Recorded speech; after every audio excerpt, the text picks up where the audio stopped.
अस्सलाम वालेकुम। अच्छा जी, आज नॉर्मल आखिरी क्लास है हमारी। नॉर्मल इसलिए कह रहा हूँ कि इसमें मैं जो सिलेबस मतलब मेरे ज़िम्मे है ना, उसको एक बार जो पूरा करना होता है वो कर दूँगा। उसके बाद फिर हम इंशाल्लाह होपफुली कल के दिन में कोई 5-6 घंटे के अंदर अगर कोई चीज़ें पेंडेंसीज़ को छोटी मोटी होंगी तो उनको हम कवर कर लेंगे। बाकी आज भी देखते हैं, आज जो काम करने वाला है मेरे ख्याल में वो थोड़ा ही रह गया है। फ्रेमवर्क के मैंने पास पेपर्स MCQs वगैरह डिस्कस करने हैं, वो रहते हैं, वो कर लूँगा तो फिर हम एक दफ़ा क्लोज़ कर देंगे। फिर जितना टाइम बचा होगा हौसला वगैरह देख के आपका अपना, तो फिर हम थोड़ा बहुत कंटिन्यू कर लेंगे ऐसी चीज़ें भी जो पेंडिंग है। जैसे कल वाले सवाल में अभी सब नोट रहते थे, किया था कंप्लीट हड़प्पा वाला सवाल जाके? किसी एक ने किया हो? किस किस ने किया है कंप्लीट? माशाल्लाह, देख लें हालात। अच्छा जी, चलें जी। अच्छा, हम फ्रेमवर्क कर रहे थे, आपको मैंने फ्रेमवर्क बड़ी मेहनत से पढ़ाया, सारा कुछ समझाया, और आप किसी हद तक टेंशन में उसको, कितने बच्चों ने कुछ ना कुछ ये लाइंस याद भी कितनों को हो गई हैं? वो हाथ खड़ा करें। थोड़ी बहुत माइंड में रिटेन हो गई हैं ना? चलें, अब आपको एक खुशखबरी सुनाता हूँ। जो स्टैंडर्ड्स आप लेके जाएंगे ना, उसमें ये फ्रेमवर्क भी होगा। अब इसमें मैं आज तो नहीं, अब इसमें ज़रा साथ साथ तो टाइम ज़ाया होता है, मैं मज़ीद स्पेसिफिक करके कुछ चीज़ें इसमें से हाईलाइट कर दूंगा। वैसे आपको मैं ज़रा गो थ्रू करवा दूं, आपको टेंशन इसकी भी नहीं लेनी, यानी कि आपको सिर्फ चीज़ तैयार करनी होती है। इस स्टैंडर्ड तो बाद में ही आपके सामने अनलीश किया जाता है ना। अगर पहले कर दें तो फिर आप लिफ्ट नहीं कराते और कहते हैं हाँ हाँ सारा कुछ तो लिखा हुआ है। वैसे लिखा हुआ है, देखें जैसे यहाँ पे पर्पस भी होगा। यार पर्पस कहाँ निकल गया इधर कहीं? ये देखो, याद किया था, अंडरलाइन किया हुआ है। वो अंडरलाइन किया हुआ मैं यहाँ पे हाईलाइट कर दूंगा। वैसे आप भी कर सकते हैं। पर्पस क्या है इसका? To assist board, to assist national standard, to assist preparers, to assist auditors. ये 2-4 ज़्यादा हैं इसके अंदर, बस ऐसे ही होगा शायद। असिस्ट यूज़र्स, ठीक है जी, वही वाली बातें लिखी हुई हैं पर्पस के अंदर, मैं सिर्फ हाईलाइट कर दूंगा। यानी इन केस अगर ऐसी कोई चीज़ MCQ वगैरह में या ट्रू फॉल्स में आ जाती है तो हमें पता होगा फ्रेमवर्क स्टैंडर्ड में फ़लाँ जगह पड़ा है, तो वहाँ से हम निशान लगा लेंगे। ठीक है, तो कल आप आएंगे ना तो एक तो दोनों वॉल्यूम्स होंगे, दूसरा आप स्टैंडर्ड का ये A पार्ट भी लेते आएंगे जिसके अंदर स्टैंडर्ड्स होते हैं। और देख लेना ना, जहाँ पे फ्रेमवर्क हो, ग्लॉसरी होती है स्टार्ट में हर चीज़ के ना, हर किताब के, उसमें लिखा होता है। आप खुद खोलेंगे तो आपको ये नज़र आएगा। 1 मिनट बैठ जी, 7:15 आ जाना ना, 7:15 जो क्लास होती है नॉर्मल सुबह वालों की, 7:20 तक आ जाना। चलो, रूम यही होगा क्योंकि टैक्सी क्लास नहीं है। अच्छा इधर देखें आप, क्वालिटेटिव कैरेक्टरिस्टिक्स, रेलेवेंस, यहाँ से मैं निशान लगाऊंगा वही वाला जो आपको किताब में लगा दिया था। उसके बाद मटीरियलिटी बीच में थोड़ी सी बताई गई है, फेथफुल रिप्रेजेंटेशन। उसके बाद एनहेंस वाली कहाँ गई? एनहेंस वाली, एनहेंसिंग क्वालिटेटिव जी, कंपेरेबिलिटी, वेरीफाइबिलिटी, टाइमलीनेस, अंडरस्टैंडेबिलिटी, फिर कॉस्ट कंस्ट्रेंट। सुभान अल्लाह, ये क्यों हम पढ़ते रहे? काश के पहले पता होता, काश के सर पहले बता देते, हम न लिफ्ट कराते। एक कॉन्सेप्ट है गोइंग कंसर्न, पढ़ के आप आए हैं, ज़रूरत महसूस करेंगे तो बता दूंगा, वैसे कोई इतना इंपॉर्टेंट नहीं, पढ़ लेंगे, यहाँ से निशान लगा दूंगा मैं। एलिमेंट्स में अब ये जो वो टेबल्स के अंदर चीज़ें थी ना, वो यहाँ पे फैली हुई हैं।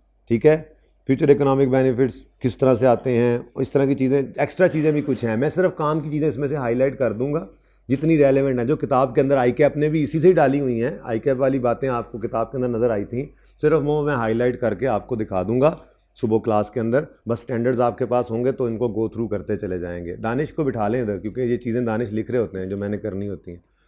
दानिश को बुला लें। अच्छा, तो ये आपने कल स्टैंडर्ड जब लेके आएंगे ना, तो ये आपको मैं ऐसे ओपन करता जाऊंगा, ये पैरा फलां, बस आप उसको हाईलाइट कर देंगे। अल्लाह अल्लाह खैर सल्ला, और आसानी हो गई। ठीक है ना? यानी कि आपने, हाँ NPO तो नहीं है ना बेटा इसमें NPO होता तो NPO के बाद मैंने वो सरप्राइज़ देना दिया होता। ठीक है, हाँ कुछ एक हैं कैश फ्लो वगैरह वो रहते हैं। ठीक है, वो ऐसी चीज़ है कि वो मैं बाद में भी वीडियो रिकॉर्ड करके भेज सकता हूँ, कोई मसला नहीं है मुझे। मैं कोई और चीज़ ऐसी दिखाना चाह रहा हूँ आपके, जो आपका दिल खुश हो जाए। Recognition of assets, liabilities, incomes, expenses, measurement basis, सुभान अल्लाह, historical cost, current cost, settlement value, present value. Sir हम ये ऐसे ही जहन लड़ा रहे थे। भाई समझना ज़रूरी होता है, समझ लिया, अब यहाँ पर निशान लग जाएगा तो टेंशन ही ख़त्म हो जाएगी।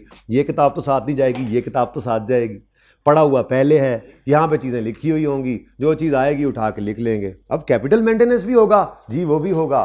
कैपिटल एंड कैपिटल मेंटेनेंस भी इसी में होगा, क्योंकि ये भी फ्रेमवर्क का हिस्सा है। इसमें से भी मतलब कि 2 4 5 लाइनें मैं हाईलाइट करवा दूंगा, हालांकि इसकी ज़रूरत भी नहीं पड़ेगी शायद खोलने के लिए, फिर भी नाम ही भूल जाता है।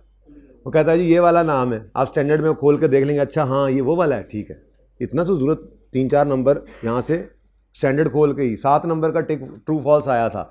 सारा फ्रेमवर्क तो नहीं पढ़ सकते ना, अब वही होंगे बच्चे जिन्होंने समझा हुआ था और समझ के फिर निशान लगाया हुआ था, तो वो ट्रू फॉल्स को देखेंगे, उनको पता होगा यार अच्छा ये तो फलां जगह पे चीज़ पड़ी हुई थी, जाहिर है निशान लगाते हुए जहन में रह जाता है, बस उसको उठा के उसको टिक क्रॉस कर लेना, तो आसानी हो जाती है। ठीक है, इन चीज़ों को देखकर बस इतना सा फ्रेमवर्क है ये। इंशाल्लाह ये आपको मैंने कहा सरप्राइज़ ज़रा दे दूँ।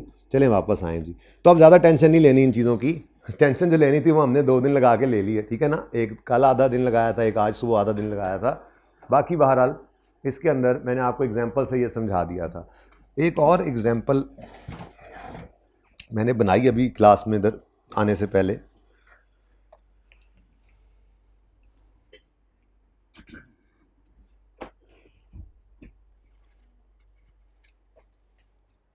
ये 100 रुपया कॉस्ट है, 100 रुपया कॉस्ट है, लाइफ 10 साल है। फेयर वैल्यू सरदनान ने कितनी लगाई है? 1,20,000। अगर आज नया लेने जाएं एचपी की शॉप से तो 1,60,000 है, पता कराया हमने। 1,60,000 कैसे बने? 1,40,000 इसकी कॉस्ट है और 20 रुपये इसको मंगवाने पे लग जाते हैं, ट्रांजैक्शन कॉस्ट ऐड कर दी, ठीक है ना। यहाँ पे भी ये 90 रुपये का था, उस वक्त 10 रुपये लगे थे इसके, मैंने जो कॉस्ट लिखी हुई है, ठीक है ना। ये मैं ऐसे लिख देता हूँ और ठीक है, यानी कि कॉस्ट के अंदर जब एसेट रिकॉर्ड करते हैं तो ट्रांजैक्शन कॉस्ट इसमें ऐड करते हैं, जो पेमेंट करते हैं उसमें ट्रांजैक्शन कॉस्ट ऐड करते हैं, ठीक है। अच्छा, और ये पता करवाया है हमने बाजार से, अब ये 160 में पड़ रहा है। अब हिस्टोरिकल कॉस्ट क्या होगी? यकम जनवरी 20 पे हैं तो 2 साल मिसाल के, तो ये लिखा नहीं है अब, ठीक है मैं बता रहा हूँ, 2 साल गुजर गए हैं, दूसरे साल के एंड पे समझ आती है बात, 100 का है और 20 रुपये। ये पेन मेरा हिस्टोरिकल कॉस्ट के हिसाब से मैयर हो तो कितने पे पड़ा है? 80 पे। और अगर फेयर वैल्यू की बात करें तो वो कितनी है जो सरदनान ने लगाई है। इसमें कॉस्ट टू सेल सवाल में लिखी भी हो तो आपने क्या करना है? इग्नोर करना है, ठीक है। रिप्लेसमेंट कॉस्ट क्या है? रिप्लेसमेंट कॉस्ट क्या है कि जो नई कीमत पता करवाई है उसको 2 साल डेप्रिशिएट करके बताएं कि ये कितने पे नज़र आना चाहिए। अगर मैं रिप्लेसमेंट कॉस्ट यूज़ कर रहा हूँ तो मेरी किताबों में ये 128 पे दिखेगा, लेकिन मैं हिस्टोरिकल यूज़ कर रहा हूँ मिसाल के तौर पे, तो वही करता रहूँगा, ठीक है। और एक बीच में कौन सा था? Value in use. उसके लिए बता, ज़रा लंबी बात इसलिए की, मतलब उस वैल्यू इन यूज़ के लिए क्या करना पड़ेगा आपको पता है? वैल्यू इन यूज़ के लिए कैश फ्लोज होंगे, फिर डिस्काउंटिंग होगी, तो वो आपको वैसे ही पता है, ठीक है ना। तो ये तीनों, इसमें वैल्यू इन यूज भी डाल देता हूं।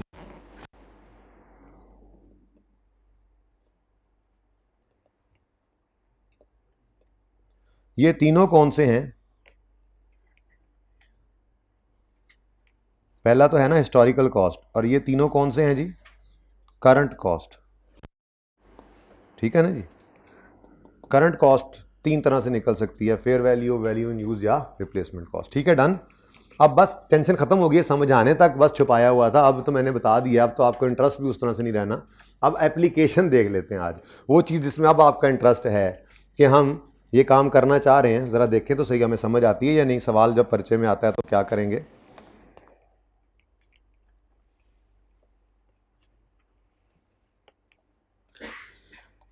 जी, आई कैप के पास पेपर्स हैं, 2013 के अंदर ये सवाल आया था। Identify basis of measurement of motor vehicle in each of the above cases. Number 1, for measuring value of motor vehicle in financial statements the company is considering. ये जरा पुराना सवाल, लेकिन टेंशन ना लें, ये देखें, ये देखें, ये देखें। कहते हैं तो नए से शुरू करते हैं, चले नए से शुरू करते हैं। क्वेश्चन नंबर 4, पेज 461, ये अभी अभी आया है, बस अभी सितंबर 2022 में आया है, 1 साल पहले की बात है। अगर ऐसा फिर आ गया तो सितंबर भी है, आई कैप भी है, पर्चे भी हैं, पर्चा भी वही है, बस क्या है 22 की जगह 23 है, तो ऐसा कुछ आ भी सकता है। क्या होगा? Consider the following statements with reference to conceptual framework for financial reporting. जब कल निशान लगवाऊंगा ना, सवाल आज करवा रहा हूँ, जब कल निशान लगवाऊंगा ना तो आपको अफादियत का पता लगेगा कि अच्छा यार, अगर वो निशान लगाए होते, एक बार पढ़ा होता, फ्रेमवर्क समझा होता, उस्ताद से सुन के निशान लगा लिए होते, तो यार ये 7 नंबर तो मुफ्त के थे, ठीक है। भाई थोड़ी देर पहले मैंने क्या बोला, क्या मैंने करना है? दानिश को याद कराना। यार आप इधर ही बैठो प्लीज़, हैं हाँ, दो बच्चे हैं, एक का नाम अहमद है, दूसरे का नाम अकाउंटेंट है। क्या नाम था? आकिफ, सॉरी। ठीक है, इनको जाने नहीं देना, इनसे वो पेंडेंसीज की तस्वीर खींच लेनी, ठीक है। वैसे मेरे दिमाग में भी हैं, लेकिन ज़रा कोरोबोरेट हो जाता है। कोई और है बच्चा उसके पास, अगर बैंक में पढ़ा है, कोई फीमेल स्टूडेंट है, किसी ने लिखा हो, कोई बात नहीं, मैंने कौन सा को ऑडिट करना है कि पूरे नहीं है, कट क्यों उन्हें दसो, जिसके पास से जो निकल आए, ठीक है। मेरे लिए ज़रा कोरोबोरेट हो जाता है कि हाँ यार, जो मैं सोच रहा था वही है, कुछ एक्स्ट्रा तो नहीं है, मैं भूला पड़ा हूँ, और अच्छा हाँ ये भी पेंडिंग था, ऐसी। बाकी मैं अपनी तसल्ली कर लूँगा। अच्छा, इसीलिए तो मैं कह रहा हूँ आज मैं बस घंटा एक पढ़ा के छुट्टी कर दूंगा, उसके बाद मैं जाके आज तैयारी करूँगा, फिर टिका के तैयारी करूँगा, रात भी लगाऊंगा, कल दिन के अंदर भी आपको कुछ पढ़ाते हुए भी याद करता रहूँगा, ठीक है। अच्छा बेटा, ये नेचुरल है, ऐसा ही होता है, ठीक है। आपका जब वक्त आएगा ना, अभी आपका वक्त वो है कि आपके साथ मेहनत की जाए और आप फिर बस पढ़ दें। अब फिर कुछ अरसे बाद आप जब इधर खड़े होंगे तो फिर आप यही काम कर रहे होंगे या कहीं बैठे होंगे, तो वक्त होता है हर बंदे का अपना। जब आपकी तरह से तो हमारे उस्ताद ही मेहनत करते थे, हम तो बस जब वो कहते थे वो कर लेते थे, तो बस अल्लाह पास भी कर देते, ठीक है। लेकिन जो कहा जाए वो कर लेना चाहिए। Physical capital maintenance measures, physical वाला कौन सा था वैसे जेन में आता है? फिजिकल, वैसे तो अभी फ्रेमवर्क ओपन करें यार, फ्रेमवर्क ऐसे ही ओपन करके रख भी लेते हैं ना, ऐसे ज़रा दिल कर ही पड़ता है। ये अब देखो ना, ये फिजिकल कैपिटल मेंटेनेंस सामने आ रहा है, ये क्या करता है अंदर दिस कॉन्सेप्ट। अच्छा एक मिनट, क्या फिजिकल वाला कौन सा था? फिजिकल वाला कौन सा था जिसके अंदर प्रोडक्ट स्पेसिफिक हम कर लेते थे, यानी कि हम यही प्रोडक्ट ही खरीदते रहे, ठीक है। एक कंसिस्टेंट परचेजिंग पावर थी, जनरल इन्फ्लेशन रेट, एक रियल टर्म्स था, कोई इन्फ्लेशन नहीं, और एक ये था, ठीक है। इसमें परचेजिंग पावर कंसिस्ट हमारी ये in the form of goods, क्या कहता है ये देख लेते हैं, ये क्या कहता है, हमें तो ये पता लग गया, वैसे वो क्या कहता है, ट्रू या false. Physical capital maintenance measures profit in terms of increase in productive capacity of an entity. बड़ा मुश्किल लिखा हुआ है, स्टैंडर्ड में चलते हैं।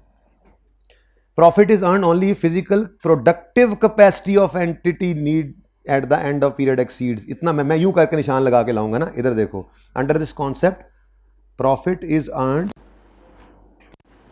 If physical productive capacity at the end of period exceeds physical productive capacity at the beginning after excluding blah blah and blah blah. अब बताओ जी क्या कह रहा है वो, प्रॉफिट कब अर्न होगा? जब physical productive capacity at the end of the period exceeds physical productive capacity at the start. हाँ जी, क्या लगता है मोहतरमीन मुकरमीन जी? Physical capital maintenance measure profit in terms of increase in productive capacity of an entity, true है। Next, in times of rising prices, महंगाइयां चल रही हों, profit will be overstated and assets will be understated when financial statements are prepared on the basis of historical cost. अब ये जरा सोचना पड़ेगा जी। अच्छा, सॉल्यूशंस मौजूद है इसके वैसे बाय द वे? मुझे लगता है नहीं मौजूद, नंबरिंग गलत हुई पड़ी है। 1 2 3, कोई एक सवाल ऊपर से उड़ गया, लेकिन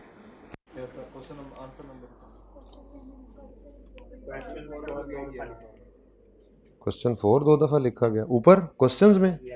ओ नो, 5 कर लें जी, चलें जी, गलती भी पकड़ी गई। अच्छा हाँ जी, साथ साथ देखते हैं, एक और फाइल खोल लेते हैं क्योंकि उधर तो फ्रेमवर्क खुला पड़ा है ना जी। डन हो गया जी, ट्रू हो गया पहला।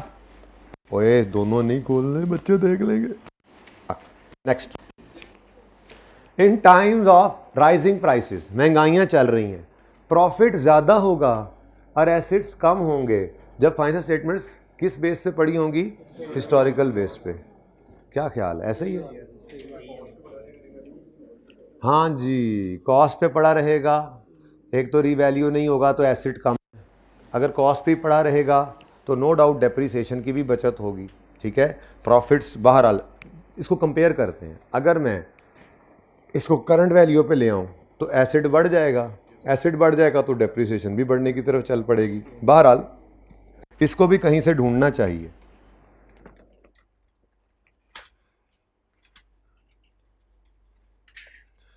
Assets are recorded at the amount of cash or cash and paid up fair value liabilities are recorded at the amount of cash expected to be satisfy, नहीं पता चला, यानी ये जनरल ही सोच के देखना था। बहरहाल इसको निशान लगाते हैं, कहीं ना कहीं से तो इसको ढूंढ के आपको बताना ही पड़ेगा, ऐसे कैसे, ठीक है। बहरहाल वैसे ही क्या है, ट्रू है, मतलब आपने गुजारा खुद ही कर लिया। Income represent all increases in assets और decreases in liabilities that result in increase in equity. जिन्होंने रीडिंग की है वो बताएंगे कि ये बिल्कुल सही है, कि कितना गया ये इक्विटी के अंदर इंक्रीज होना और इक्विटी के अंदर इंक्रीज होना खुशी की बात है ना, ठीक है। अब वो कह रहा है कि इंक्रीज हो गए एसेट्स, डिक्रीज होंगी लायबिलिटीज, इनकी वजह से जो इक्विटी बढ़ती है उसको क्या कहते हैं, उनको क्या कहते हैं, इनकम। वैसे तो इनकम की डेफिनेशन कुछ उसमें इस तरह से लिखी हुई थी कि इंक्रीज होना एसेट का, डिक्रीज होना लायबिलिटी का, जो इक्विटी को बढ़ाए, अदर देन डिस्ट्रीब्यूशन बाय, मैं दिखाता हूँ, मैंने कहा था पढ़ना, याद आया कुछ, चलो अगर आ गया तो फिर रहने दो, ठीक है। तो जी ये फॉल्स है, क्यों, क्योंकि इसने ये नहीं बताया which are related to contribution from income does not include those increase in equity which are relating to contribution from holders of equity, ठीक है। तो देखो ना, घर से ओनर पैसे लाए तो कैश बढ़ जाएगा, कैश डेबिट और इक्विटी क्रेडिट, लेकिन ये इनकम तो नहीं है। अब ये मेरे से किसी ने, बच्चे ने सवाल भी आके पूछा है पहली क्लास के बाद, पता नहीं कौन सा बच्चा था, बैठा हुआ है इस वक्त, हारून बैठा हुआ है, इसने आके मुझसे पूछा कि सर ज़रा मुझे बताइएगा ये इसका क्या मतलब है, ठहर जाए, किसका क्या मतलब है, ये जो मैंने रीडिंग का कहा था, ये इनकम का क्या मतलब है। कहते हैं जी इंक्रीज इन एसेट, अब बात वही है, और decrease in liability that result in increase in equity, यहां तक तो बात ठीक है। अगली बात तो लिखी ही नहीं हुई, other than those relating to contribution from holder of equity claims. क्या मतलब, ओनर जो घर से पैसा लाएं है तो वो भी इक्विटी का इंक्रीज, लेकिन उसको इनकम नहीं कहते, उसको कैपिटल इंजेक्शन कहते हैं, ठीक है। यानी इक्विटी, वो जो रेजिडुअल इंटरेस्ट होता है वो कहाँ से आता है, वो ओनर घर से लाता है। तो ये बात पूरी नहीं थी, इसलिए इसको आपने क्या कहना था, फॉल्स, है ना, टेक्निकल। अच्छा, it could be to be perfectly faithful, तीन चीजें थी, फेथफुल वो मतलब ट्रू एंड फेयर व्यू देने के लिए, a depiction would have three characteristics, complete, relevant, जी नहीं, लगता है ये नहीं था। अच्छा चलो, अब तो हमारे पास यार कितने ने स्टैंडर्ड्स, अब तो हमारे पास स्टैंडर्ड मौजूद है, हम जाके देख लेते हैं, ठीक है। मैंने निशान तो लगाए होने हैं आपके लिए, क्वालिटीज शुरू में थी ऐसे ही ना। देखो ये सिर्फ मैं इसलिए कह रहा हूं कि देखो ये इतना सारा काम आपको करना पड़ेगा, मैं निशान लगा दूंगा, तो इसलिए निशान लगाना कितना ज़रूरी है, कितना यार, एक नंबर भी मिल जाए, दो नंबर भी मिल जाए बहुत है, इससे ज़्यादा क्या चाहिए। तो ये मिल गया, ये तीन सामने लिखवाए थे, तीन, सिर्फ इनको याद रख लो, याद है, बस उसी को ही देखना है। ये देखो, true and fair view, faithful representation, ये रहा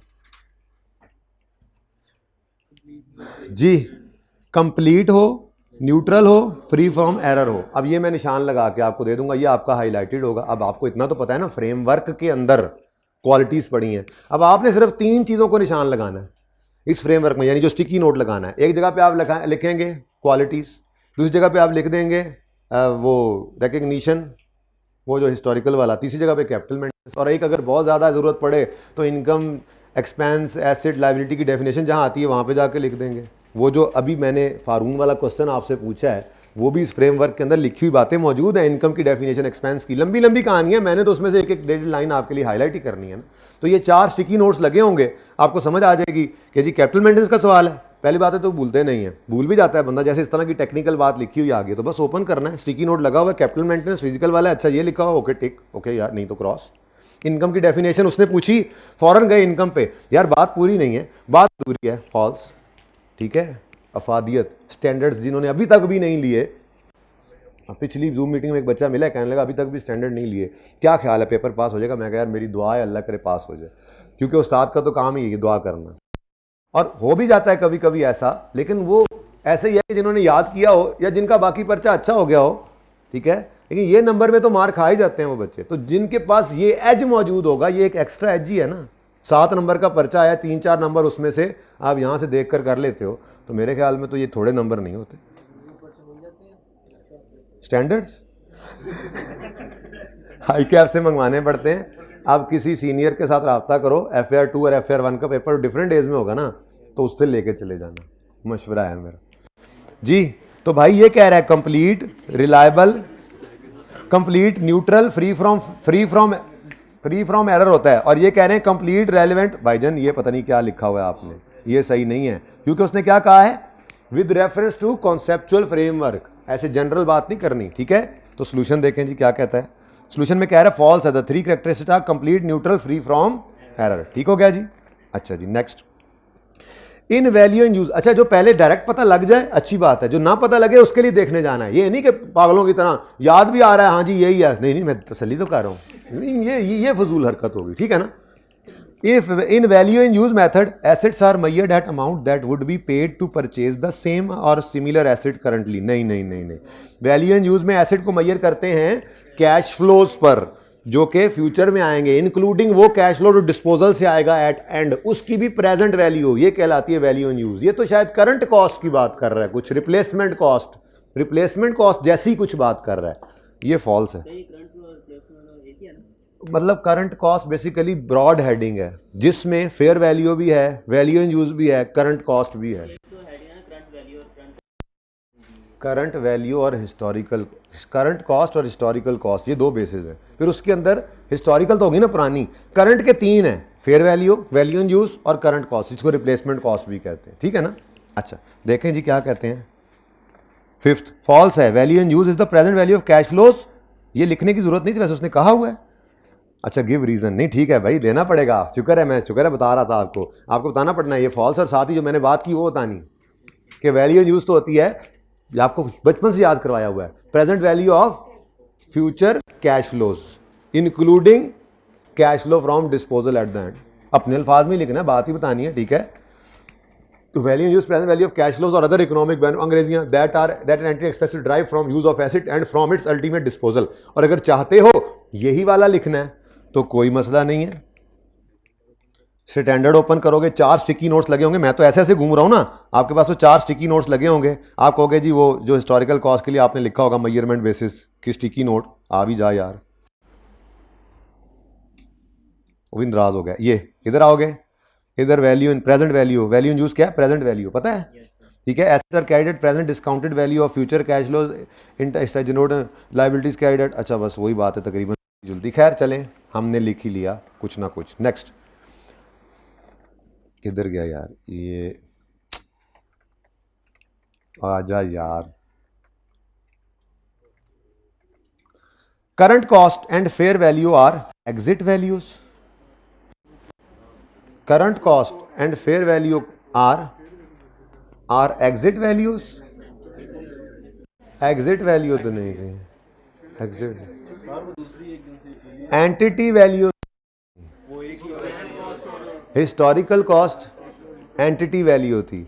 किसी हद तक आप उसको वैल्यू एंड यूज को भी किसी हद तक कह सकते हैं एंटिटी वैल्यू, वैसे मैंने वहाँ पे तो नहीं लिखा हुआ था, लेकिन वैसे कह रहा हूँ कि वो भी हमारी नज़र से देख रहे थे हम एसेट को, लेकिन ये फेयर वैल्यू या करंट कॉस्ट ये तो एग्जिट वैल्यूज ही हैं, ठीक है। ट्रू होना चाहिए, फॉल्स होना चाहिए, जाके देखना पड़ेगा कितने पे है, कितने पे है, जाके देखना पड़ेगा भाई। देखो अभी ताज़ा ताज़ा पड़ा है, भूल जाता है ना इंसान, जाके देख लेते हैं यार, यहाँ पे भी वही खुला हो। एक तो भागना बहुत पड़ता है। अब देखो ना यहाँ पे थोड़ी सी चीज़ें थी, तो मैं स्टैंडर्ड में भी थोड़ी सी चीज़ें बना दूंगा आपको। स्टैंडर्ड तो इतना ढेर सारा, वो कितने सफ़े लिखे हुए हैं, परेशान हो गए अंग्रेजी देख के, नहीं बस हर सफ़े पे एक दो लाइंस हाईलाइटेड होंगी, बस वही आपके मतलब की होंगी और इनफ है। वो कितने गया साडा मेजरमेंट, टेबल में नहीं, नीचे मैंने वो सही भी किया हुआ था। ये current cost like historical cost is an entity value, it reflects price, ठीक है जी, यानी करंट और हिस्टोरिकल तो हैं एंटिटी वैल्यू, ठीक है। एग्जिट वैल्यू कौन सी है, fair value, value in use, fulfilment वो लायबिलिटी के लिए कहता है, विच आर एग्जिट वैल्यूज। छोटी सी बात थी लेकिन बहरहाल जहन में रखा हुआ था हमने, तो ये भी फॉल्स हो गया। आंसर क्या है, ये फॉल्स है। करंट कॉस्ट जो है वो एंट्री वैल्यू या एंटिटी वैल्यू कह लें, ठीक है जी। नेक्स्ट, एंटिटी वैल्यू या एंट्री वैल्यू एक ही बात होती है, फेयर वैल्यू सिर्फ एग्जिट वैल्यू है, बस ये ध्यान में रखना, ठीक है। अच्छा, next, requirement of a standard overrides the requirement of conceptual framework. हाँ जी बिल्कुल, हमने पढ़ा था स्कोप के अंदर, कहते हो तो दिखा देता हूँ। अच्छा यस सर, फरमाइश चाह रही, यस सर दिखा दें। अच्छा यस सर पहले पेज पे कहा है आपने, थोड़ा क्लियर कहते हैं, ठीक है।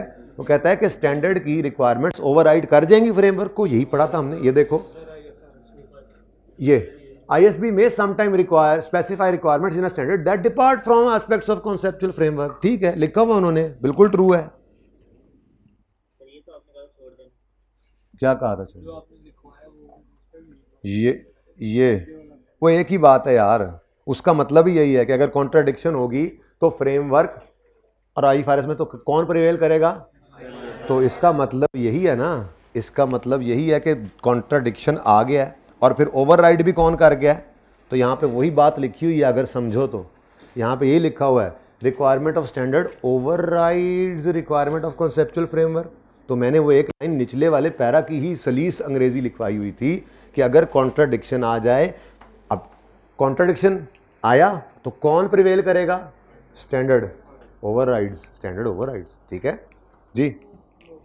फाइनेंशियल कैपिटल मेंटेनेंस, ओहो मुझे भूल गया, मुझे यार कितने गया यार, कहाँ है मेरा वो फ्रेमवर्क, मुझे भूल गया कौन सा। वैसे चल वैसे पढ़ तो लें यार, हो सकता है वैसे याद आ जाए, ठीक है। फाइनेंशियल कैपिटल मेंटेनेंस दो थे, फिजिकल और फाइनेंशियल। फाइनेंशियल में रियल और मनी, मनी में कोई इन्फ्लेशन नहीं डालते थे और रियल में जनरल इन्फ्लेशन। अच्छा चलो जेन में है, पढ़ते हैं, अल्लाह करे समझ आ जाए, वरना फिर फ्रेमवर्क खोलेंगे बाद में। Financial capital maintenance is likely to be most relevant to investors as they are interested in maximizing the return on their investment in purchasing power। बिल्कुल ठीक बात है, बिल्कुल ठीक बात है। पढ़ाया नहीं है लेकिन आपके लिए बनाया ज़रूर हुआ है, पिक्चर बनवानी है आपको, रह गई थी सुबह वाली क्लास में भी एंड पे, और क्योंकि टॉपिक नहीं ना कंप्लीट हुआ, टॉपिक कंप्लीट होता है तो उसी वक्त कहा जाता है इसकी तस्वीर बना लो, इसकी तस्वीर बना लो, समझ आ रही है ना। तो वो एक चीज़ है जिसकी तस्वीर आपने बनानी है, उस चीज़ को आप तस्वीर में ले लें, फिर मैं बाद में सॉल्यूशन की तरफ आता हूँ। कॉन्सेप्चुअल फ्रेमवर्क कहाँ पे बनाई थी, ये क्वेश्चन बैंक 1 मैंने रेफर कराना था 7। अच्छा जी बच्चों, कैपिटल मेंटेनेंस की समरी है, फाइनेंशियल होता है, फिजिकल। ये मैंने ऐसे बनाया था जिस तरह से हमने बोर्ड के ऊपर बनाया था, ठीक है। पहले सुन तो ले, चल बना ले, पहले तस्वीर बना। ये भी किताब में लिखा हुआ है, अगर किसी ने ध्यान से पढ़ा हो तो। जो कमेंट्री लिखी हुई थी ना और जो वो एक्सप्लेनेशन लिखी हुई थी, मैंने कहा था रीड कर लेना, मैंने नहीं पढ़ाई, लेकिन मैंने ये बनवाना था क्योंकि उस सारे के अंदर ये बात लिखी हुई थी। और देखो उसमें से एक नंबर भी आ गया, तो मैं कैसे छोड़ सकता था। तो मुझे पता था बहुत सोने कहना है, कह तो रहे हैं कि करवा दिया है, वही लिखा हुआ है, छोड़ो। वो साथ वाला भी कह रहा था कुछ नहीं है उसमें, कुछ नहीं है उसने, मैंने भी कुछ नहीं पढ़ा।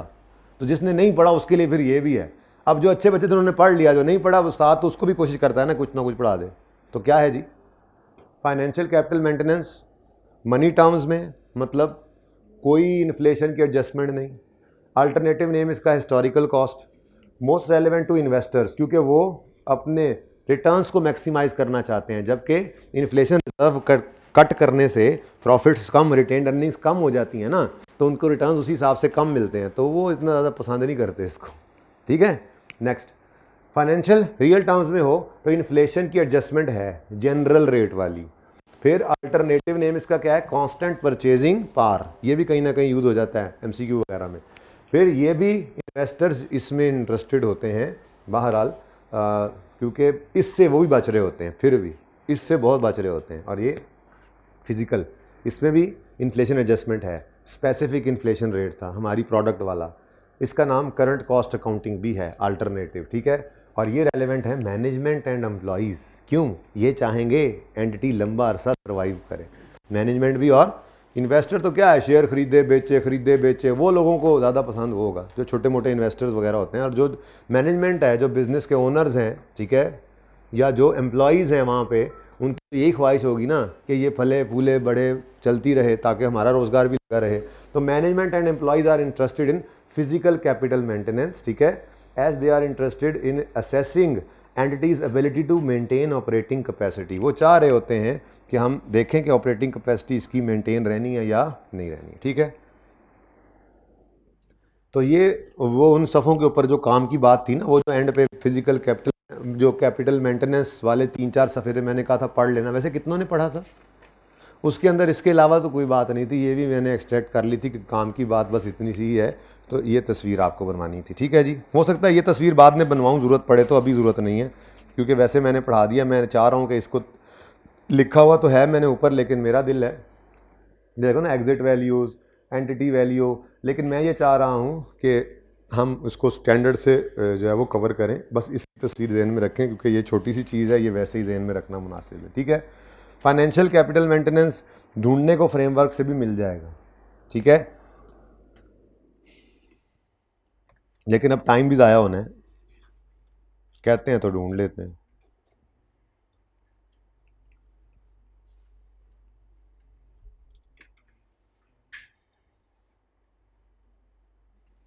फाइनेंशियल कैपिटल मेंटेनेंस बहरहाल मिल ही जाएगा, छोड़ें इसको, इधर आएँ जी। Financial capital maintenance is likely to be most relevant to investors as they are interested in maximizing the return on their investment and purchasing power.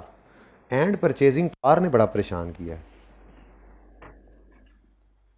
अच्छा, इसकी वजह से थोड़ा सा मुझे सिर्फ ये अंदाज़ा हो रहा है कि चूँकि दोनों में ये लिखा हुआ था, एक हिस्टोरिकल में भी लिखा था इन्वेस्टर इंटरेस्टेड है, और दूसरे वाले में भी वो जो परचेज को कांस्टेंट रखने वाला मेथड था, जनरल इन्फ्लेशन रेट वाला। तो इसका मतलब ठीक है कि इन्वेस्टमेंट और परचेजिंग पावर दोनों ही इसमें आ जाते हैं। ट्रू है ये? परचेजिंग पावर दोनों में नहीं आता? परचेजिंग पावर दोनों में नहीं आता, मैंने तस्वीर तो दिखाई है अभी, लेट मी दिखा अगेन, ये फिर इधर आ गया। उसका सोल्यूशन तो देख लें वो क्या कहता है। ट्रू,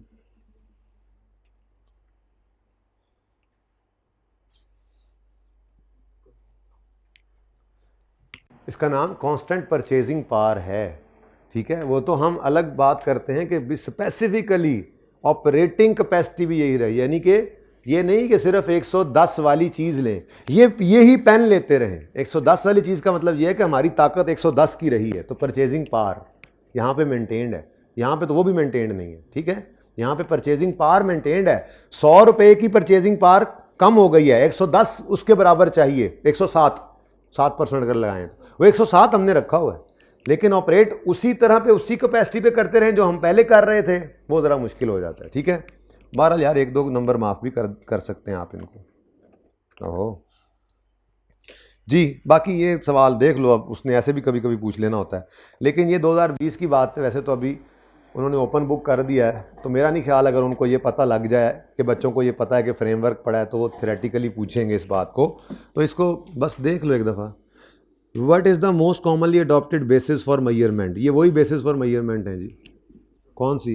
हिस्टोरिकल और करंट वाली, ठीक है। Give 2 examples where 2 different basis are used in combination to. पढ़ लेना इसको एक बार, लेकिन मैं कोई इतना इंपॉर्टेंट नहीं समझता। अब ये आपको क्या मैंने कहना, पुरानी बात है, वो कहते थे components of complete financial statement का सेट बताओ, इनकम स्टेटमेंट, बैलेंस शीट वगैरह है, ये कर लेते हैं। फॉर मेजरिंग वैल्यू ऑफ, इस तरह के सवाल आ सकते हैं ना। For measuring value of motor vehicle in financial statements, the company is considering following alternatives. Value of motor vehicle is 864 based on sale price of a similar motor vehicle if sold today. Identify basis of measurement of motor vehicle, ये मुझे अजीब सही लग रहा है, मैंने नहीं पढ़ा, शायद आगे पढ़ लेते हैं, बाकी फिर देखते हैं। 4 नंबर में से 3 को पहले देख लें। Next, value of motor vehicle eight 1235 based on cost of motor vehicle when purchased 2 years अगो। ये क्या है? ये तो हिस्टोरिकल है, चलो ये पता लग गया। आगे, value of motor vehicle at 1481 based on cost of similar motor vehicle if purchased today, इसको रिप्लेसमेंट कॉस्ट कहते हैं। Value of motor vehicle at 8 lakh at which है basically, at which price of motor vehicle dealer is willing to purchase, ये क्या है जी, fair value है। चलो जी ये तो मुझे पता लग गए। अब आप कहेंगे पता है क्या, वैल्यू इन यूज़ ही बचा है, वही लिख देते हैं। मसला ये है कि वो वैल्यू इन यूज़ नहीं है। तो पुराना सवाल है, शायद कोई और मेथड भी रहा होगा, सोल्यूशन से ही जाके देख लेते हैं। ठीक है, मैंने इसलिए आपको, मैं श्योर होकर ये बात कही ना कि जो पढ़ाए हैं फ्रेमवर्क में दिखाए हैं वो यही थे ना, तो उनके अलावा कोई है तो अब फिर देख लेते हैं उसका नाम क्या रखा हुआ है इन्होंने, रियलाइजेबल सेटलमेंट वैल्यू। तो बहरहाल अब ये फ्रेमवर्क के अंदर मुझे नज़र कहीं नहीं आया, इसलिए आप परवाह ना करें, आप इस पॉइंट को ही काटा कर दें। ठीक है जी, कि ये अब रेलेवेंट नहीं है, शायद उस वक्त में फ्रेमवर्क के अंदर ये होता होगा। ठीक है, या जनरल बात डाल दी होगी, कोई बात नहीं, 100 में से 101 नंबर तो लेने नहीं होते। प्लीज़ प्लीज़ प्लीज़, आधे नंबर हर सवाल में से आपके लिए पड़े होते हैं। ये बात जब तक आपको समझ नहीं आएगी, सीए का पर्चा पास करना आपको नहीं आया, इसका मतलब हर सवाल में आधे नंबर आपके लिए पड़े हैं। ठीक है, बस थोड़ी सी एफर्ट करेंगे तो उससे भी ज़्यादा आएंगे, आधे से भी ज़्यादा आएंगे। ठीक है, चलें जी, क्वेश्चन बैंक में क्या फरमाते हैं जी मोहतरम आई cap.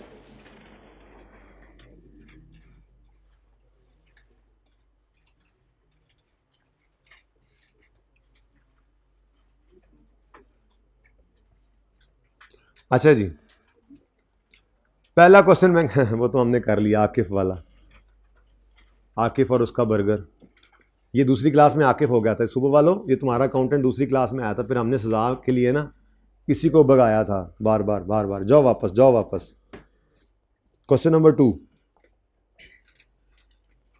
Read the following statements. In case of conflict between requirement of conceptual framework and IFRS, requirements of conceptual framework shall prevail. False?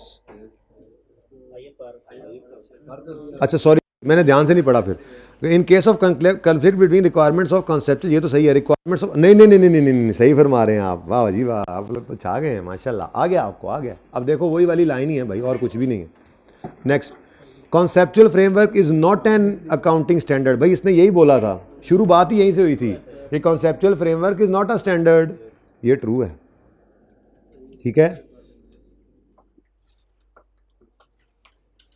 ये बस फाउंडेशन प्रोवाइड करता है, ऐसी कोई एक लाइन पर्पस में से कोई एक लिख देनी थी यहाँ पे। अगर वो कह रहे हैं ना साथ में रीजंस भी बताओ, ठीक है, तो आपने क्या लिखना था कि conceptual framework is not a standard, it just provides a foundation that assist IESB for, कोई एक जो पर्पस याद आ जाए, ना याद आए तो फ्रेमवर्क खोल के देख लेना, पर्पस लिखे हुए हैं, एक एक एक एक रीज़न बस काफ़ी है। ठीक है, उसने क्या बोला है, reasons for stated answers.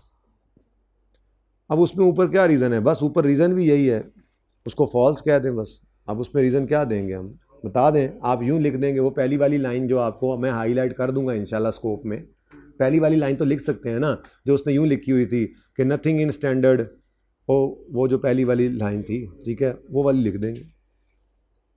HR related cost is recorded as an asset in financial statements since economic benefits is probable from human resource. Never. ये तो भाई बहुत फजूल बात है। आप इसमें रीज़न लिखोगे employees can not be controlled, employees को कंट्रोल नहीं कर सकते, इसलिए इसको कभी भी एसेट नहीं बनाते। हिम्मत करें, हिम्मत। इंटरनली जनरेटेड गुडविल, ये अब आपके सिलेबस में नहीं है। बहरहाल is recognised as an asset and measured at fair value, ये फॉल्स है जी। अब जब आप बड़े होकर, ये आपसे पूछ नहीं सकता, अब क्वेश्चन बैंक में इसने लिखा है, ये ज्यादती है इसकी। बहरहाल पूछ इसलिए नहीं सकता क्योंकि IAS 38 का कॉन्सेप्ट है FAR 2 के सिलेबस में, जिसमें आपको जाके पढ़ाया जाएगा कि इंटरनली जनरेटेड 5 चीज़ें होती हैं।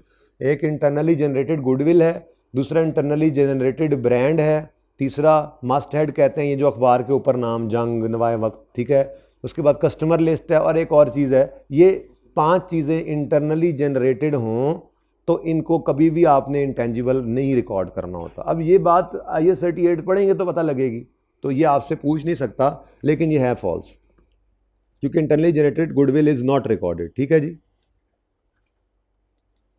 Okay, as per IAS 38। बहरहाल when economic benefits arise over several accounting periods, यानी कि काफ़ी अरसे तक फ़ायदा आना है, and the association with income can only be decided in broad terms. Expenses should be recognized in profit and loss for each accounting period on the basis of systematic and, ये क्या बात कर रहा है, कुछ समझ आ रही है?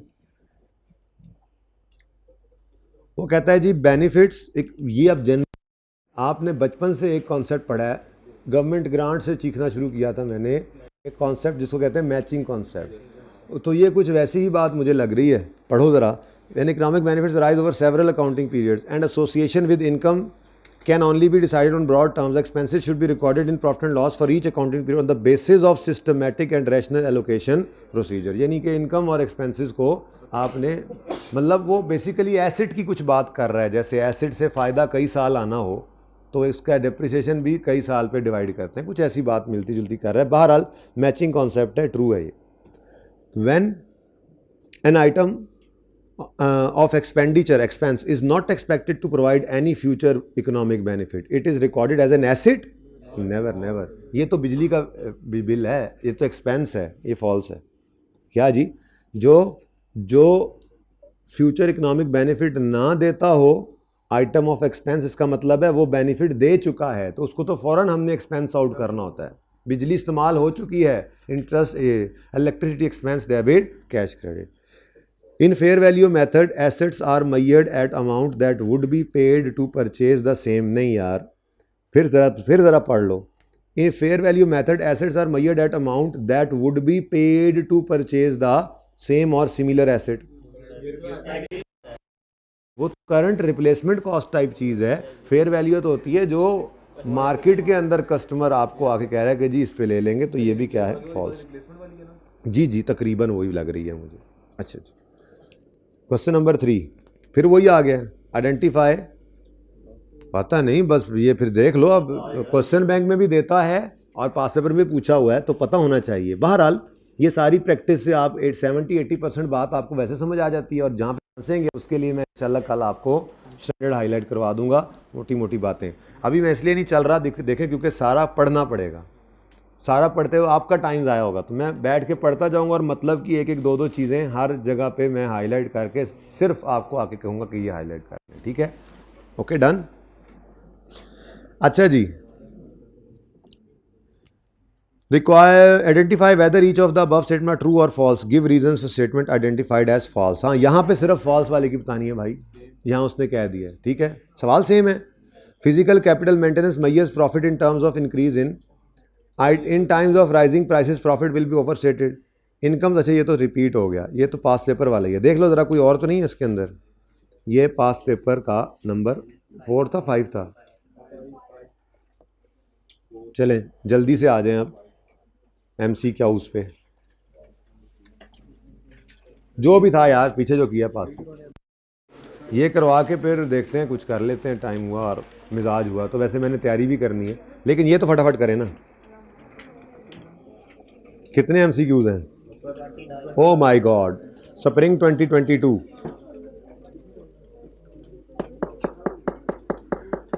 MCQ भी इसमें से आते हैं जी। 1 नंबर का MCQ है, which of the following statement is और are correct? Conceptual framework is not an IFRS and nothing in conceptual framework overrides IFRS। ये तो बिल्कुल सही है। One of the purpose of conceptual framework is to assist IASB to develop IFRS that are based on. ये ज़रूरत नहीं है की, क्योंकि मैंने आपको आदत क्या डाली है, जब भी रिवीजन करने बैठोगे एक नज़र डालोगे, वो काफ़ी होता है। अभी भी आपको याद है, स्टिल भूल जाओ तो सबसे पहला फ्रेमवर्क का सफ़ा उस पर लिखा ही पर्पज़ हुआ है, उसमें ये पहला दूसरा पॉइंट नज़र आ जाएगा आपको। ये दोनों ही करेक्ट हैं।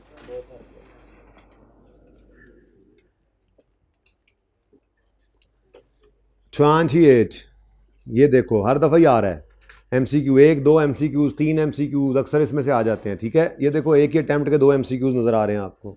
ऐसे ट्रू फॉल्स आ गया होगा, साथ में कोई एक आधा MCQ आ गया होगा। कभी कभी बहुत गुस्सा भी कर जाता है क्योंकि बच्चे इसको लिफ्ट नहीं करा रहे होते। खैर हमने तो अल्हम्दुलिल्लाह हर चीज़ को लिफ्ट कराई है, कोई ऐसी चीज़ तो हमने नहीं छोड़ी ना जिसको कोई, मतलब जिसमें कमी बेशी रह जाती थी वो बाद में पिटाई चलती रहती थी। लग रहा होता था यार ये सही तैयार नहीं हुआ, लेकिन अगले टॉपिक में उसकी जान ही नहीं छोड़ते थे हम, तो वो भी आहिस्ता आहिस्ता तैयार हो जाता था। अल्लाह का शुक्र है, ठीक है?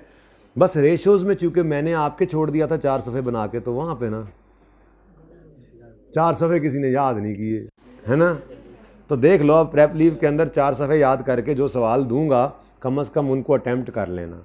मेरी कोशिश ये है, रिवीजन प्लान में इस वजह से भी पुराने वाला अभी तक ऐसे ही देता था कि चलो ये तो शुरू करो। मेरी कोशिश ये है कि ज़रा मैं इस दफ़ा ग्रुपिंग कर लूँ क्वेश्चंस की, ताकि जब आप रिवीजन करने बैठें तो आप क्वेश्चंस की तरफ जब आएँ तो आप उनको उसी हिसाब से कर लें जिस हिसाब से वो एक जैसे सवाल होने चाहिए। ठीक है ना, एक तरह के सवाल इकट्ठे करें ताकि थोड़ा सा आप पक्के हो जाए। ये ना भी हुआ तो कोई बात नहीं, आपने रिवीजन करनी है अपने लेक्चर नोट्स की तरतीब में, और फिर एंड पे जाके रिवीजन प्लान को टिक कर लेना है। कोई सवाल रह तो नहीं गया, जो रह गया होगा वो फिर बाद में कर लेंगे। तरतीब इंशाल्लाह बताऊंगा आपको आखिरी क्लास के अंदर कि कैसे जाके आपने तैयारी करनी, ठीक है, कल hopefully. An entity made a profit of 550 for the year 20 based on historical cost accounting principles. It, ये नहीं कि हिस्टोरिकल कॉस्ट पे चल रहा है। It had opening capital of 1500 during 20 specific price indexes rise by 15%। Oh my god, while general price indexes increased by 10, how much profit should be recorded. मतलब वो कह रहा है कि प्रॉफिट कितना है 550, और it had opening retained earnings, opening capital है, अच्छा ओपनिंग कैपिटल कितना है जी 15 लाख। अच्छा, अब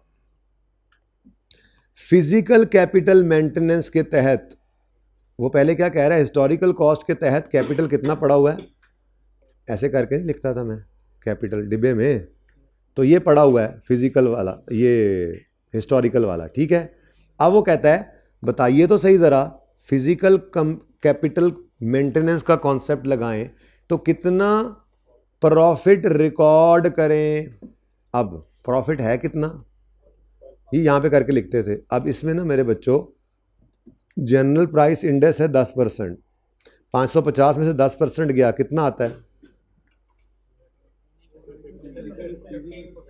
एक मिनट, 1 बाय 1 कर लो। 550 में से कितना परसेंट गया, वो कहता है स्पेसिफिक इंडेक्स है 15, 10% भी माइनस करना होता है और 5 भी करना होता है। लेकिन फिजिकल के अंदर अगर डायरेक्ट दे देता तो हम बार बार तो नहीं करते थे, हम स्पेसिफिक को ही उठा लेते थे, यानी 15% को साइड पे कर लें।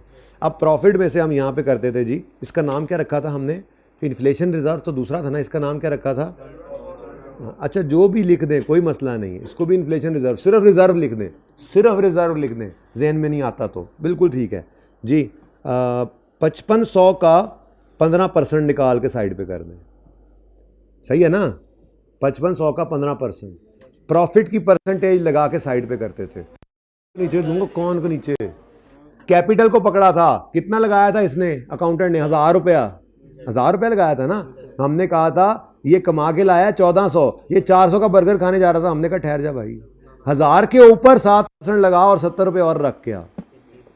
फिर दूसरी बार रोका था, ऐसे कहा था ठहर जा भाई, 1100 और 1000 का डिफरेंस 100 रुपया ऐड कर वहां पे रख के आ अलग, ठीक है ना। तो इसका मतलब कैपिटल की परसेंटेज लगा के रिजर्व बनाते हैं। 500 कभी नहीं लेना आपने, तो सॉरी 550 नहीं लेना बल्कि 1500 लेना है और इस पर 15% लगाना है। बोलो 220, ये 225 माइनस हो जाता था और बाकी जो बचता था वो प्रॉफिट, तो वो प्रॉफिट 550 में से अगर 225 माइनस करें तो कितना बचता है, शुक्र है सही ऑप्शन, मैं तो परेशान हो गया। यानी कि ये 225 यहाँ पे करंट कॉस्ट रिजर्व बन जाता था, ठीक है ना। लेकिन उसने पूछा हमसे क्या था, कितना प्रॉफिट रिकॉर्ड करना है, तो भाई 225 तो रिजर्व बना लेना, तो प्रॉफिट कितना रिकॉर्ड करना है फिर रिटेन्ड अर्निंग में, ठीक है, तो सही है। Which of the following is not a measurement base, ये ऐसे आसान भी आते हैं, देखो ये भी पास पेपर का ही एमसीक्यू है, पढ़ा हुआ हो ना। वैल्यू इन यूज, ये तो ठीक है। करंट कॉस्ट मेजरमेंट बेसिस है, ये तो ठीक है। फेयर वैल्यू, फुलफिलमेंट वैल्यू मुझे कहीं नजर नहीं थी आई, वैसे आई थी फुलफिलमेंट वैल्यू, जरा पढ़ लेना फुलफिलमेंट वैल्यू क्या चीज किस तरह से कह रहा है, ठीक है ना। बेसिकली वो एसिड्स की बात कर रहा है, और मैंने बार बार ये पढ़ते हुए कहा था फुलफिलमेंट की बात है, लाइबिलिटी की बात है, लाइबिलिटी की बात है, लाइबिलिटी की बात है, ठीक है ना। तो लाइबिलिटी की बात कर रहा था, और यहाँ पे क्या कह रहा है, मेजरमेंट बेसिस फॉर एसिड्स, ठीक है। तो ये सब तो हैं, ये नहीं है, इसलिए बी इज द फुलफिलमेंट। पढ़ लेना ना वो जहाँ पे जुमले लिखे हुए थे, जहाँ पे ये मेजरमेंट बेसिस गिवन थी ना, वहाँ पे इस तरह से लिखा हुआ था, दिस इज, नहीं बुरा केड़ा मना,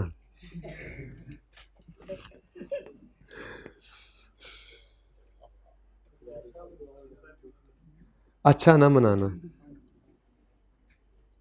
ये मिला नहीं मिला, ये नहीं मिला, कहाँ है फुलफिलमेंट, कहीं बता दो यार। हैं ये value in use and fulfilment value reflect same factors describe for fair value but for entity specific rather than for, यहाँ पे भी बात नहीं बनी। Cost of N equivalent consideration that would be paid plus transaction concession that, नहीं ये लिखा हुआ है सर, ये लाइन इन सम केसेस में सही है, जैसे line current cost like historical cost is an entity value, it reflects price in the market in which entity would acquire asset or would incur a liability.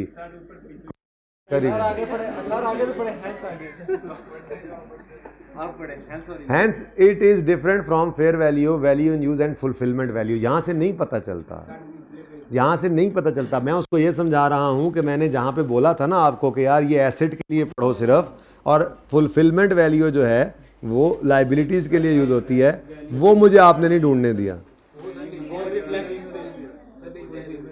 मैं खुद ढूंढ लेता हूँ। ये value in use is the present value of future cash flow other economic benefits that an entity expects to derive from use of an asset और from ultimate disposal. ये होगी बात।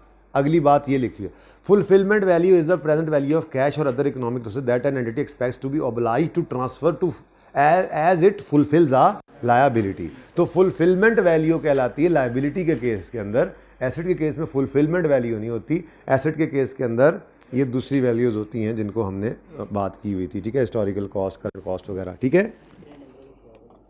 नहीं ये सही था, वैसे ढूंढ लेना चाहिए था, और वैसे भी ये तो पक्के पक्के लग रहे थे ना, फुलफिलमेंट वैल्यू तो वैसे ही भूल जाता है बंदे को, बेसिस तो याद ही कौन सी रह जाती है, हिस्टोरिकल है, उसके बाद फेयर वैल्यू है, वैल्यू इन यूज़ है, और रिप्लेसमेंट कॉस्ट है। ये फुलफिलमेंट वैल्यू कहाँ से आ गई, कड्डो इनू, तो ये वैसे ही निकल जाना चाहिए था, ठीक है।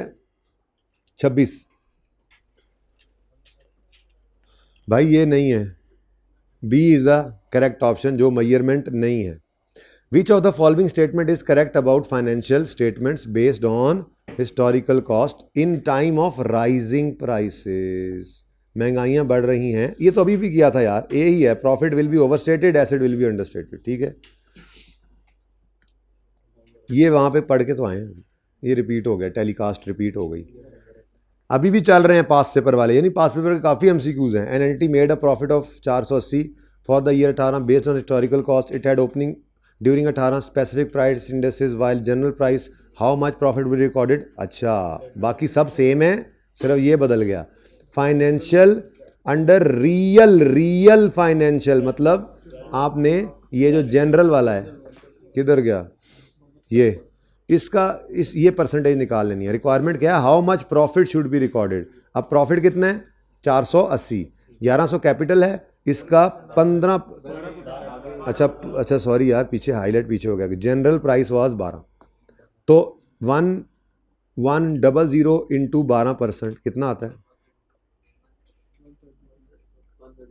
132, 480 में से इसको माइनस कर दो, है कोई ए है 480 नहीं है, आप लोगों ने खुद ही कहा 400, अच्छा ठीक है 348 जी बेटा जी।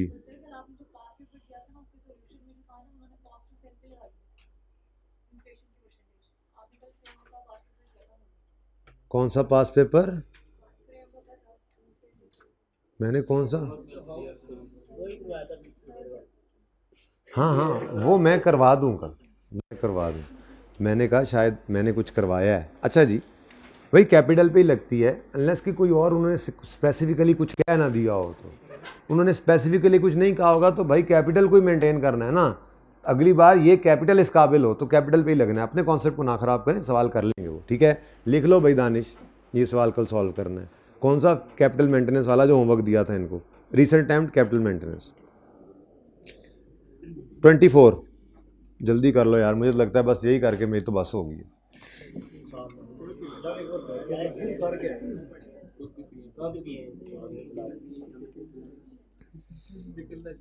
मैं ये चाह रहा हूँ कि ये मेरी तरफ से ऑफिशियली हो जाए कि यार ये हो गया। अभी बस कल जो है वो फिर बस छोटा मोटा जो रह गया वो करेंगे, कल में हो गया तो ठीक है, वरना परसों में जितने दिन, क्योंकि देखो ना 7 तक तो आप वैसे ही बाउंड हैं। टैक्सी क्लास लेने नहीं आना।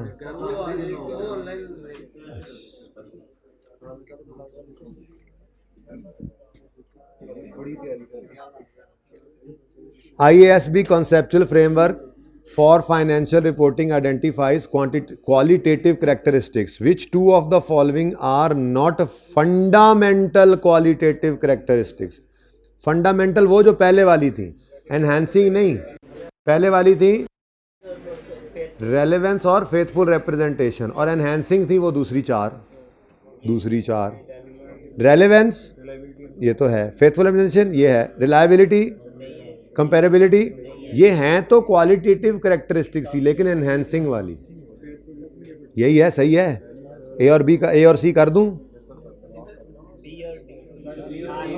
अच्छा उसने नो, ओके सॉरी, जो नहीं है। अच्छा बेटा मैं कर लूँगा, आप जल्दी से ये काम ख़त्म करें, फिर मैं देखता हूँ क्या करवाना है मज़ीद। शायद वो IS-23 वाला सवाल करवा दूँ। वो बुंदू खान एक रहता है ना, अच्छा हो गया था, कब हुआ?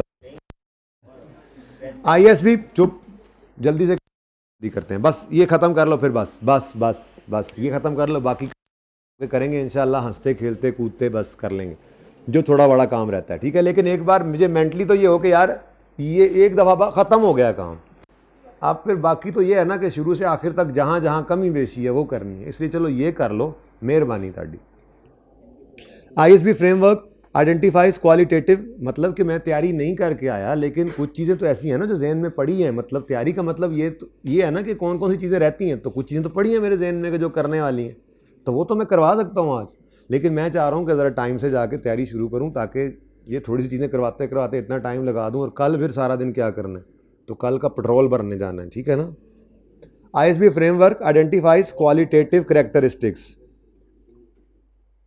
Relevance identifies qualitative, relevance, verifiability, faithful, comparability।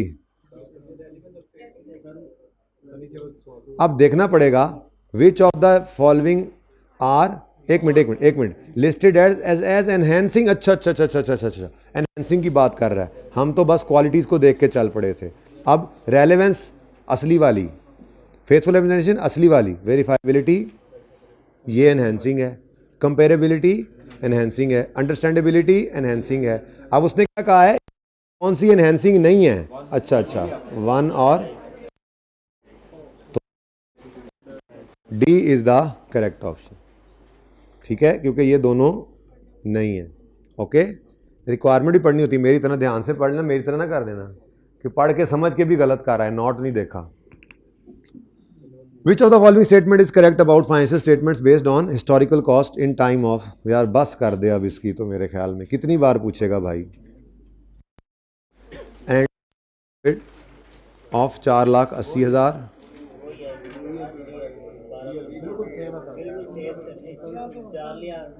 अच्छा चलें इनको ना ट्राई करें, लेकिन इनको ट्राई करेंगे, लेकिन जो भी अगला को मतलब वाला आता है डिस्कशन वाला वो मैं कर लेता हूँ। ये सिर्फ क्या कॉन्सेप्चुअल फ्रेमवर्क की समझ लें, प्रैक्टिस ही है, क्वेश्चंस हैं, और उसके अंदर आपने बस ये ध्यान रखना है, जनरल रेट लगा के या स्पेसिफिक रेट लगा के या कोई रेट ना लगा के मांग रहा है क्या चीज़, रिज़र्व की वैल्यू मांग रहा है, प्रॉफिट जो बचा है उसकी वैल्यू मांग रहा है, या कैपिटल मेंटेन होने के बाद की वैल्यू। बस रिक्वायरमेंट को ध्यान से पढ़ना है, कॉन्सेप्ट है आपको, तो ये करने हैं, और मुझसे सुबह पूछ लेना है इनमें किसी में भी मसला आए तो।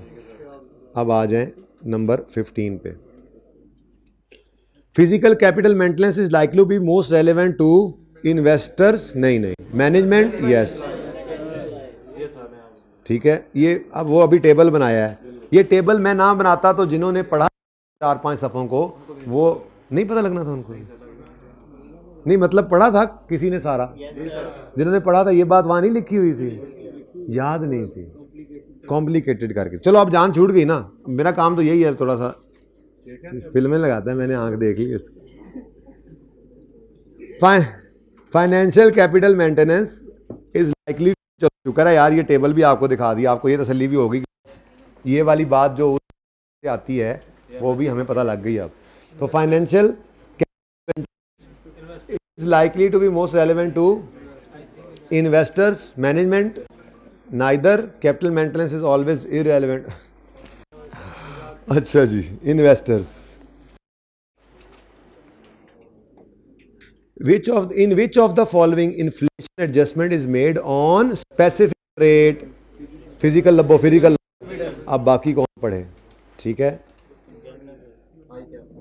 In which of the following inflation adjustment is made on general financial money terms? ये तो पैसे के साथ पैसा ही, 100 का नोट था 100 का नोट ही रखा होता है, हालांकि उस 100 की कदर वो नहीं रह गई होती। रियल टर्म्स वाला है जिसमें जनरल रेट है। In which of the following no adjustment for inflation is made?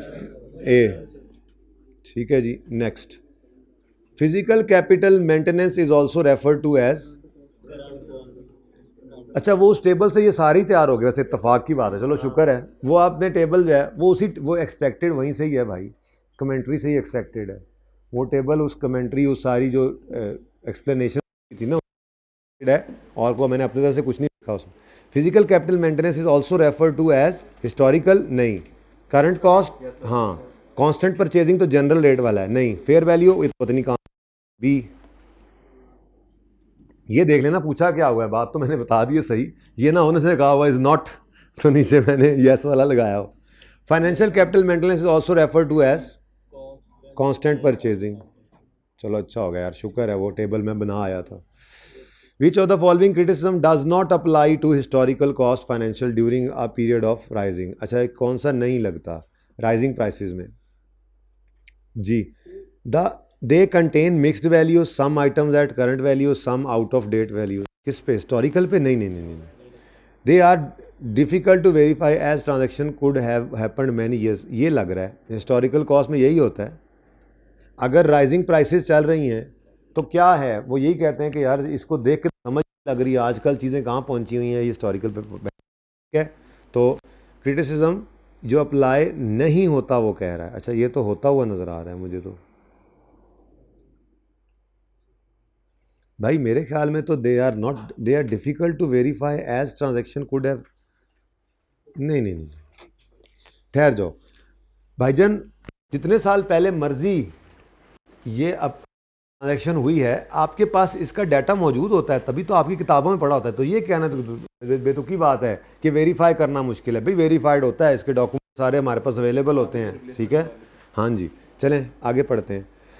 Mixed values हैं, ये तो हमने कहा कि जी ये क्रिटिसिज्म अप्लाई होता है, मतलब मिक्स्ड, ठीक है। पहले वाले में कहता है दे कंटेन्ड मिक्स वैल्यूज। अब अगर हिस्टोरिकल कॉस्ट के ऊपर हमारी फाइनेंशियल स्टेटमेंट्स बन रही हैं तो हमने बीच में से पीपीई को रीवैल्यूएशन मॉडल पे रख लिया, आगे 16 ने इजाज़त दी है तो बिल्कुल। अब बाकी सारी चीज़ों को फेयर वैल्यू पे लाने की कोई ज़रूरत नहीं होती। अच्छा, हम पर फेयर वैल्यू मॉडल ज़रूरी है कि फिर आइए 16 पे भी फेयर वैल्यू लगाएं? तो वो यही कह रहा है कि मिक्स्ड वैल्यूज़ होती हैं इसके अंदर, तो ये तो क्रिटिसिज्म है। Some items are at current value, let's say PPE, and some are out of, अच्छा सॉरी इसको अब ज़रा ज़्यादा अच्छा समझ आए, इन्वेस्टमेंट प्रॉपर्टी फेयर वैल्यू पे है और सम आर कोई हिस्टोरिकल कॉस्ट है, पीपीई पड़ा है। तो ये तो they understate asset and overstate profit, हाँ यही तो पढ़ के आए हैं, ये क्रिटिसिज्म भी सही है, मुझे लग रहा है यही है मसले वाला। चलें आखिरी पढ़ लेते हैं, शायद वो इससे भी अच्छा हो। They overstate gearing in the statement of, gearing को ज़्यादा कर देते हैं, गियरिंग मतलब डेट ज़्यादा हो जाता है। जाहिर है इक्विटी एक तरह के एसेट्स ही होते हैं, अगर एसेट्स हिस्टोरिकल कॉस्ट में कम पड़े हुए हैं तो जाहिर सी बात है इक्विटी कम है, और अगर आप एसेट्स को रीवैल्यू करें, उनको फेयर वैल्यूज़ पे रखें, तो गेन्स जो आते हैं वो भी इक्विटी में ही जाते हैं ना, उससे इक्विटी बढ़ जाती है तो गियरिंग कम हो जाती है। तो ये भी क्रिटिसिज्म ठीक है, यही लग रहा है मुझे कि भाईजान ऐसी कोई बात ना करें कि वो वेरीफाई नहीं हो सकता। अगर वेरीफाई नहीं हो सकता तो किताबों में क्या मैंगो लेने के लिए रखा हुआ है इसको? कोई चक्कर ही नहीं है, किताबों में हो ही नहीं सकता था। वेरीफाई हुआ था तो उस वक्त हमने रिकॉर्ड किया था और पूरी डॉक्यूमेंटेशन होती है उसकी, ठीक है, हिस्टोरिकल कॉस्ट पे। अच्छा जी, which of the following item should be recognised as an asset in statement of financial position of an entity. बस टारगेट है 4.5 छुट्टी देनी है आपको। A skilled and efficient workforce which have been expensive to train, इसको asset कर दें यार, बड़ा एक्सपेंसिव है उसको ट्रेन करना। 50 करोड़ ज़्यादा हो गया था पेंस, वो भी कहा 50 लाख रुपया लग गया उसकी ट्रेनिंग पे, कर लें, कैपिटलाइज कर लें। अच्छा, a highly lucrative contract signed during the year which is due to commence shortly after the year end, हाँ एसेट है भाईजान, बहुत बड़ा कॉन्ट्रैक्ट मिला है।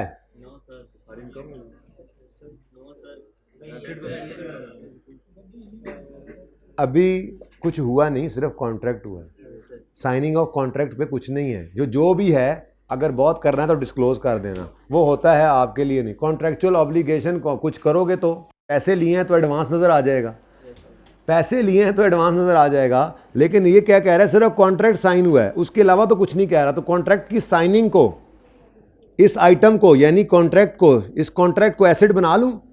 कॉन्ट्रैक्ट को कौन एसेट बनाता है यार, हद होगी। A government grant relating to purchase of an item of plant several years ago which had remaining life of, भाईजान ये गवर्नमेंट ग्रांट को एसेट नहीं बनाना होता, ठीक है, एसेट तो अलग से रिकॉर्डेड होता है। बात सुनो ना, which of the following item shall be recorded as asset? A government grant relating to asset shall be recorded as an asset? नहीं, ये तो लायबिलिटी होती है। A receivable from a customer which, अब रह एक ही गया वैसे, रह एक ही गया वैसे, चलो पढ़ लेते हैं, रह जो एक ही गया इत्तेफाक से। A receivable from a customer which has been sold factored to a financing company, the financing company has full recourse. ये ज़रा मुश्किल बात है, ऐसे आपके शायद पढ़ा भी हो आपने, लेकिन इतना तो आपको बताया हुआ है कि डिस्काउंटिंग ऑफ डेटर्स क्या होता है, आपने अपने डेटर को बैंक को भेज देना है, ठीक है। तो बहरहाल रिसीवेबल कस्टमर का है तो ये आपका एसेट तो है, विच हैज़ बीन सोल्ड, आपने बैंक को दे दिया है, लेकिन रिकोर्सफुल है, मतलब अगर ना दिए कस्टमर ने बैंक को पैसे तो वो वापस आपके पास आपका फिर डेटर बन जाएगा, ठीक है। तो बहरहाल ये थोड़ी सी है तो आउट ऑफ सिलेबस बात, लेकिन बच भी यही गया है। और वैसे इसका ट्रीटमेंट यही होता है कि चूंकि ये फुल रिकोर्स वाला है तो इसको आप एसेट रिकॉर्ड कर लेंगे, ठीक है, to the entity for any losses. अगर कोई लॉस होता है तो फिर, और अगर वो पे कर देगा तो उसके बाद फिर आप उसको डाल देना, अभी रिसीवेबल ही रखो, ठीक है ना। अच्छा जी, which of the following is, यार एक तो नॉट बड़ा परेशान करते हैं, पहले नॉट हटाओ। Which of the following is a purpose to, ऐसी दिल कर रहा है, बड़ी देर होगी स्टैंडर्ड नहीं खोला, यहाँ पे स्टैंडर्ड पढ़े, यहाँ पे तो वो ढूंढने आए थे, और ऐसे होम पे आए। आप तो पहला सफ़ा खोल लेते हैं ना जहाँ पे वो लगा होता है, जहाँ पे आपने यूं करके एक पर्ची लगाई होगी पर्पस, ठीक है जी। अब ये तो नहीं है, ये द पर्पस, हाईलाइट नहीं करना, वो तो मैं करके दिखा लाऊंगा, ठीक है। अब which of the following is purpose? To assist board in preparing and review of IFRS standards, assist board in reviewing of existing, ठीक है।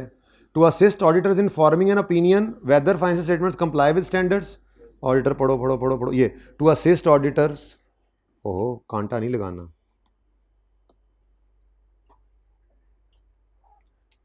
assist the board in development of future IFRS and review of, ये जो आप आ गया सामने वो तो highlight कर लूँ ना, existing IFRS, ये भी टिक हो गया था।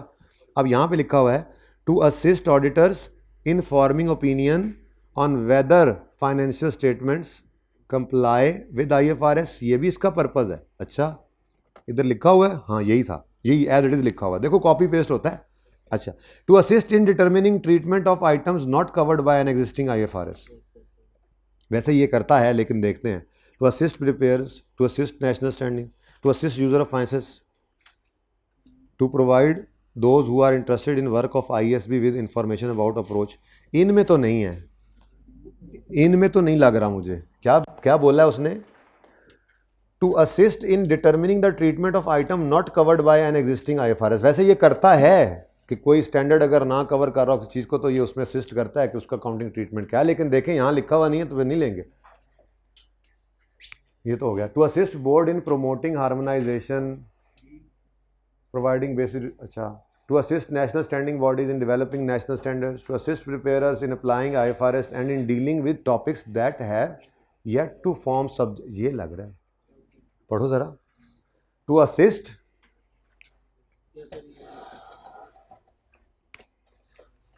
इधर देखो, to assist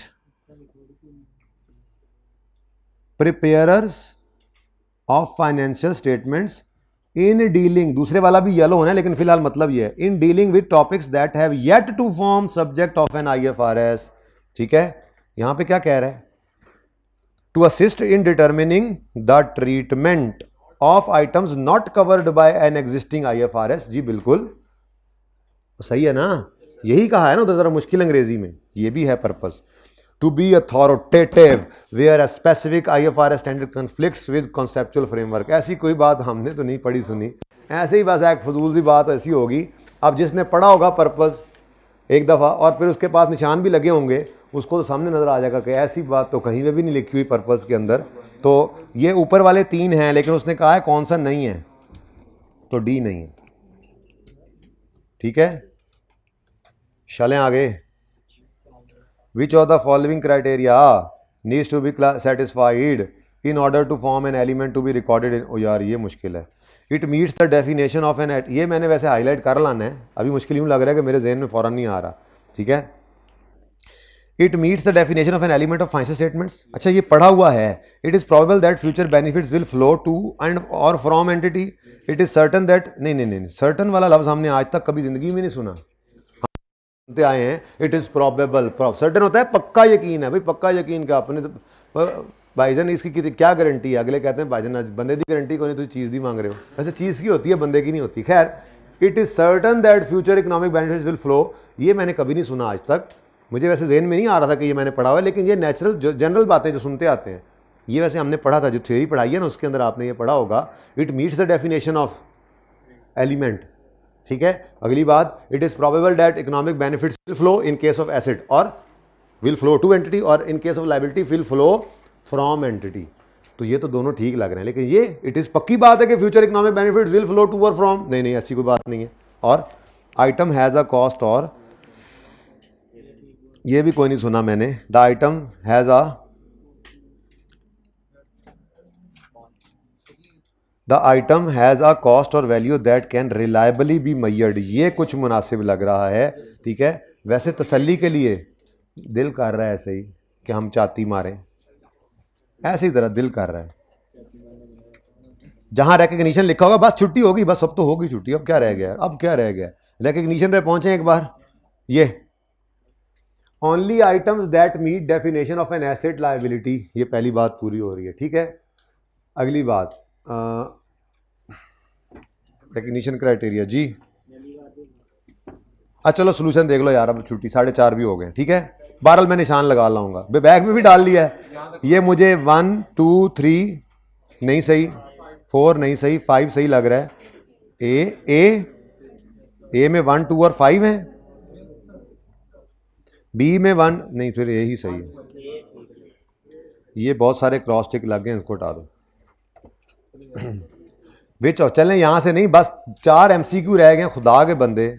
which of the, एक दफ़ा कहने तो दो, वमा अलैना इल्लल बलाग, क्या हो गया, मतलब कल तो रिवीजन करनी है ना हमने, मतलब खाम खा इतना कुछ छोड़ के जाना कि मेरे दिमाग पे रहे नहीं। अभी तो नॉर्मल वाला भी रहता है, हालांकि 4 MCQ भी रहते हैं, तो नॉर्मल वाला, अभी नॉर्मल वाला नहीं रहता, कमी बेशी रहती है। दिस इज नॉट नॉर्मल, वो कल करेंगे इंशाल्लाह।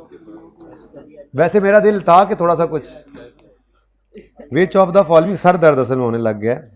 विच of the following statements is true about historical cost account in time of rising, ये तो यार ये तो हुआ पड़ा है पहले से।